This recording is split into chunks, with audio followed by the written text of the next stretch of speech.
वर्षों तक इन पर किसी ने ध्यान नहीं दिया, क्योंकि वोट बैंक नहीं थे। हमने ना सिर्फ दिव्यांगों को हर क्षेत्र में प्राथमिकता दी, बल्कि लोगों की सोच भी बदली। आप हैरान हो जाएंगे जी, मैं कहूंगा ये ऑडियंस को तो शायद बेचैनी हो जाएगी। हमारे यहाँ राज्यों में लैंग्वेज अपने अपने तरीके से विकसित हुई, विविधता है, गर्व का विषय है। लेकिन हमारे जो स्पेशली एबल्ड लोग हैं, जिनको सुनने बोलने की दिक्कत है, उनके लिए साइनेजेस की जरूरत होती है। आप हैरान होंगे, हमारे देश में साइनेजेस भी अलग अलग प्रकार के चलते हैं। अब मुझे बताइए कि दिल्ली का आदमी जयपुर जाए और सामने वाला दूसरी साइनेजेस से बात करेगा तो क्या होगा उसका? आजादी के इतने सालों के बाद मैंने उस काम को किया, कमेटी बिठाई, और आज पूरे देश में मेरे दिव्यांग जनों के लिए एक ही प्रकार के साइनेजेस पढ़ाए जाते हैं। बात छोटी लगेगी लोगों, लेकिन जब एक संवेदनशील सरकार होती है ना, तब उसकी सोच, उसका अप्रोच जमीन से जुड़ा हुआ होता है, जड़ों से जुड़ा हुआ होता है और जनों से जुड़ा हुआ होता है।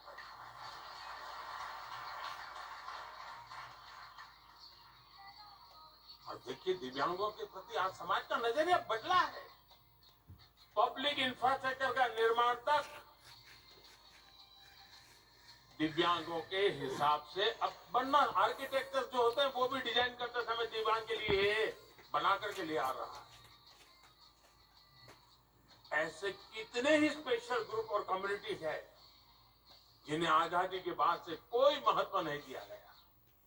हमने ऐसी घुमंतु जनजातियों के लिए स्पेशल वेलफेयर बोर्ड बनाया। किसी ने भी हमारे लाखों रेडी पटरी वाले दुकानदारों के बारे में नहीं सोचा, लेकिन कोरोना के समय हमारी सरकार ने इनके लिए पीएम स्वनिधि योजना बनाई। किसी ने भी हमारे उन स्किल कलाकारों की परवाह नहीं की जिन्हें आज हम विश्वकर्मा कहते हैं। हमने ये सुनिश्चित किया कि इस वर्ग को स्किलिंग से फंडिंग तक किसी चीज की दिक्कत ना आए। इस पर केंद्र सरकार अब 13,000 करोड़ रुपए खर्च कर रही है। साथियों, रिपब्लिक टीवी की टीम जानती है कि हर उपलब्धि के पीछे मेहनत, विजन और संकल्पों की एक लंबी यात्रा होती है, जो अभी अर्नब ने भी थोड़ा बहुत ट्रेलर दिखाया हमको। भारत भी अपनी इस यात्रा में तेज गति से आगे बढ़ रहा है। अगले डेकेड में भारत जिस ऊंचाई पर होगा वो अभूतपूर्व होगी, अकल्पनीय होगी। और ये भी मोदी की गारंटी है।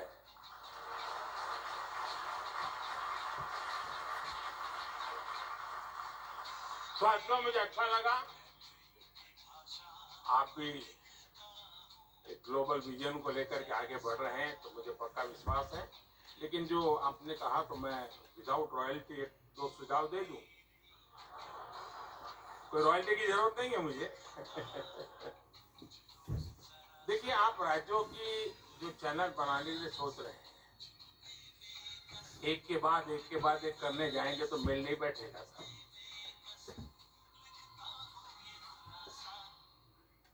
मैं मूलतः मेरा सोचने का तरीका ही अलग है, इसलिए मैं कह रहा हूं, आप एक डेडिकेटेड ऐसी चैनल बनाइए